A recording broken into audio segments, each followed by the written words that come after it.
Saya menjadi ketua lingkungan tahun 2019 sampai tahun 2022.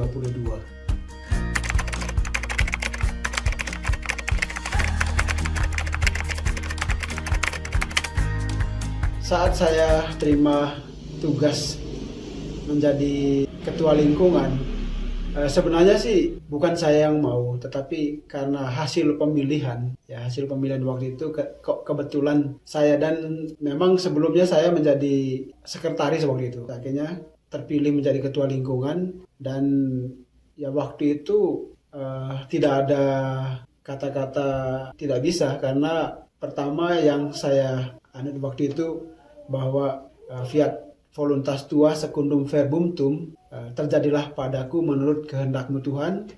Kemudian ya saya juga mengeluarkan sebuah statement bahwa di Santo Yakobus, mau tidak mau harus mau, bisa tidak bisa harus bisa.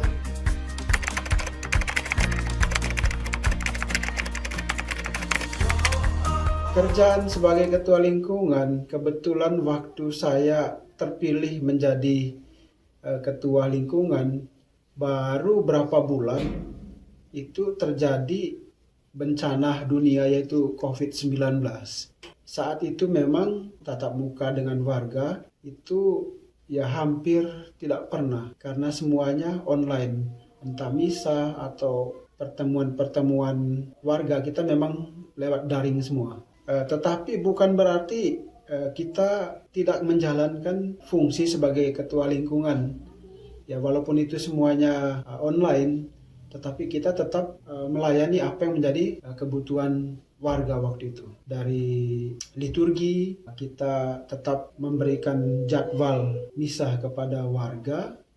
Kemudian waktu itu juga ya karena keterbatasan warga yang harus ikut, ya karena waktu itu kan jaga jarak gitu Pak ya. Kita list warga yang mau mengikuti misa, terutama waktu itu waktu sudah mau ada yang online, ada yang offline. Jadi ada keterbatasan. Kemudian dari segi pelayanan yang lain, menyangkut surat menyurat atau apa segala macam, ya memang kita tetap melayani semua apa yang menjadi kebutuhan masyarakat waktu itu atau menjadi kebutuhan warga lingkungan.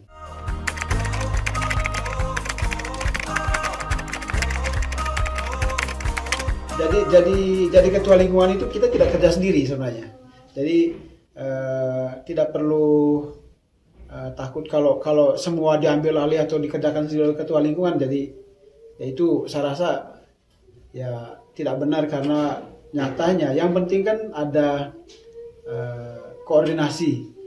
Dan waktu itu walaupun kami dalam kondisi COVID, ya, dan COVID itu kan bukan masalah Indonesia saja tapi dunia, ya tetap kita rapat pengurus melalui Zoom juga, daring. Jadi apa yang mau kita bicarakan ya untuk warga, termasuk misalnya ada warga yang terpapar, ya kita utus beberapa orang entah di rumah sakit atau setelah pulang ke rumahnya, ya terutama waktu itu kita memang memberikan dalam bentuk sembako untuk membantu mereka sehingga mereka ya tetap, kan waktu itu kan kalau terpapar betul-betul diisolasi, tidak boleh keluar sama sekali.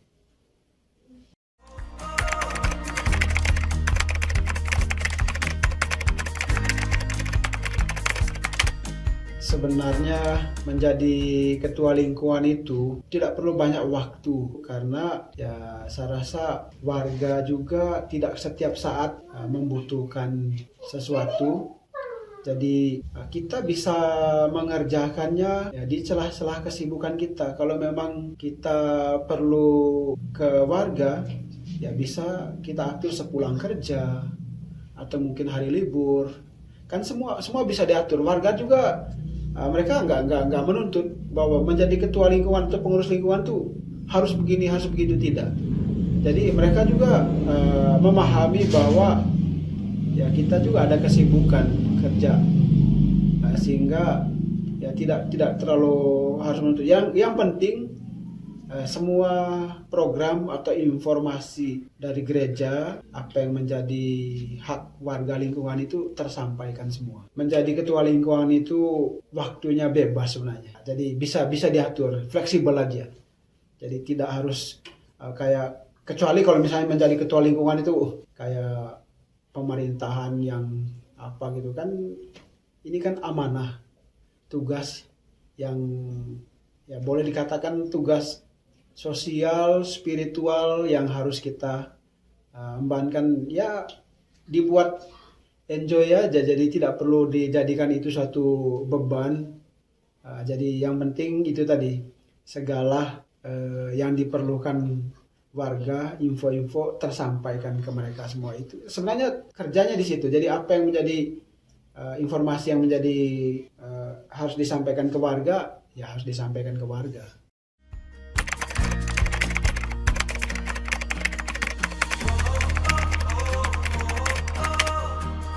Waktu itu ada beberapa warga lingkungan yang terpapar. Ya, saya menceritakan ini karena memang waktu itu saya mengatakan bahwa saya itu adalah ketua lingkungan COVID. Ya, ketua lingkungan COVID karena memang masa jabatan saya ya pas mulai COVID sampai COVID mau berakhir, ya saya ketua lingkungannya. Jadi ada beberapa keluarga yang terpapar. Dan kebetulan juga waktu itu saya masuk dalam Satgas COVID gereja. Mereka menunggu dari puskesmas atau dinas kesehatan itu malah prosedurnya terlalu lama. Sehingga yang cepat waktu itu mendatangi mereka dalam hal penanganan untuk mereka itu justru Satgas COVID dari gereja. Saya tinggal memberikan info kepada grup. Jadi waktu itu ada relawan yang datang ke lokasi untuk memberikan bantuan termasuk dalam hal obat-obatan terutama dan penanganan emergensi waktu itu. Kemudian dari lingkungan sendiri waktu itu memang kita bahu-membahu mengirimkan makanan ke warga yang terpapar, karena waktu itu kalau diketahui terpapar mereka betul-betul diisolasi dalam kurun waktu 14 hari. Sehingga mereka di dalam rumah saja, apapun yang menjadi kebutuhan mereka tinggal infokan ke saya, nanti saya infokan ke grup lingkungan, sehingga grup ibu-ibu terutama waktu itu yang gesit untuk mengantarkan makanan maupun obat seperti minyak atau mungkin madu ya ke warga yang terpapar waktu itu. Kemudian kalau yang lucunya itu di lingkungan saya dikenal sebagai ketua lingkungan yang menghabiskan uang.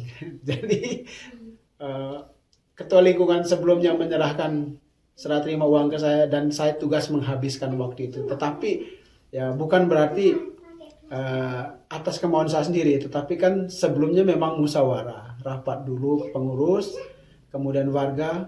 Ya kita ini karena saatnya mau serah terima, habisnya itu saat serah terima, saat pergantian.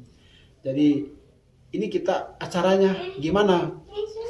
Ya karena waktu itu sudah COVID sudah longgar, jadi kita gimana kalau siarek saja. Kebetulan waktu itu kita serah terimanya memang ke ketua lingkungan berikutnya bukan di Yakobus di sini, tapi kita memilih tempat di luar di suatu stasi di Gunung Kawi sana, paroki Kepanjen.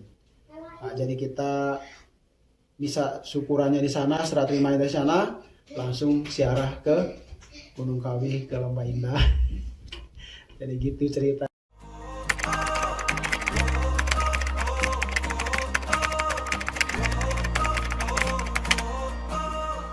Sebagai bahan refleksi saya menjadi kaling, lebih ke pendewasaan iman sih. Pendewasaan iman tentunya efeknya juga ke pribadi kita. Jadi kita bukan ingin sesuatu yang harus dihormati atau tetapi ya lebih ke pendewasaan iman tentunya berpengaruh terhadap pribadi kita dan juga keluarga kita. Dan menjadi kaling ya kita punya banyak teman juga karena ada momen-momen tertentu kaling itu dikumpulkan, saling kenal ini itu. Jadi terutama lebih ke pendewasaan iman, terus akhirnya kita juga apa ya, lebih dewasa gitu dalam segala hal.